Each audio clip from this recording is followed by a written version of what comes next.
இடைவிடா நம்பிக்கை.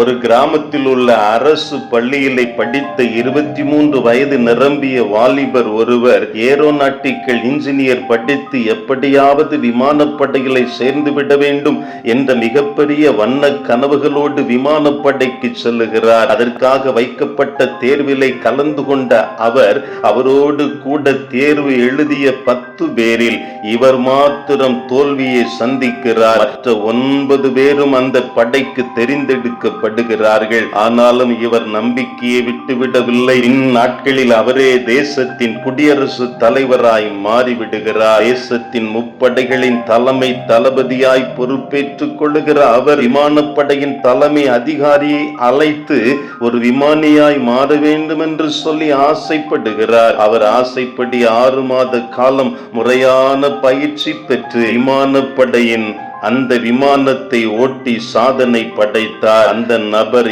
யார்? நம்முடைய முன்னாள் குடியரசு தலைவராய் உலா வந்த டாக்டர் APJ அப்துல் கலாம் அவர்கள். இன்றைக்கு நம்முடைய நம்பிக்கை எப்படிப்பட்டதாய் காணப்படுகிறது? இடைவிடா நம்பிக்கை உடையவர்களாய் நம்முடைய வாழ்க்கை பயணத்தை தொடர்கிறோமோ? வேதம் சொல்லுகிறது, இடைவிடாமல் உன் தேவனை நம்பிக்கொண்டிரு என்பதாய் ஓசியா 12:6 எழுதப்பட்டிருக்கிறது. இன்றைக்கு நாம் ஆண்டவரை சார்ந்து கொள்ளுகிற அப்படிப்பட்ட ஒரு நிலையை பெரும்படியாகத்தான் ஆண்டவர் நம்மை அழைக்கிறார். இந்த உலகத்திலே பல நேரங்களிலே பல மனிதர்கள் மீதோ அல்லது நம்முடைய வருமானத்தின் மீதோ அல்லது நமக்கென்று கொடுக்கப்பட்ட சில காரியங்கள் மீதோ நம்பிக்கை வைக்கிறோம். பணத்தின் மீது, அதிகாரத்தின் மீது, ஆளுகை மீது நம்பிக்கை வைத்தவர்களாய் காணப்படுகிறோமோ? பல நேரங்களிலே ஏமாந்து போய்விடுகிறோமோ? இன்றைக்கு நம்மை உண்டாக்கின ஆண்டவர் மீது நம்முடைய நம்பிக்கையை வைக்கும்படியாய் ஆண்டவர் அழைக்கிறார். பாருங்கள், வேதம் சொல்லுகிறது,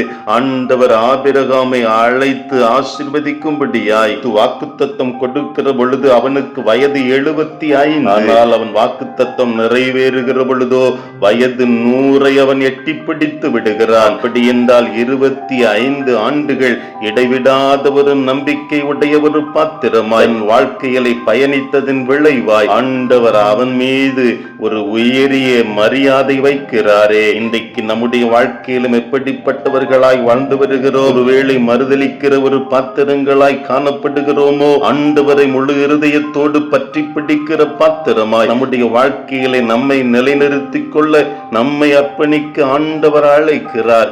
இடைவிடாமல் ஆண்டவரையே நம்பிக்கொண்டிருக்கிற ஒரு பாத்திரமாய் இயேசுவே எங்களை உம்முடைய கரத்திலே தருகிறோம், தத்தம் செய்கிறோம். ஆண்டவரே,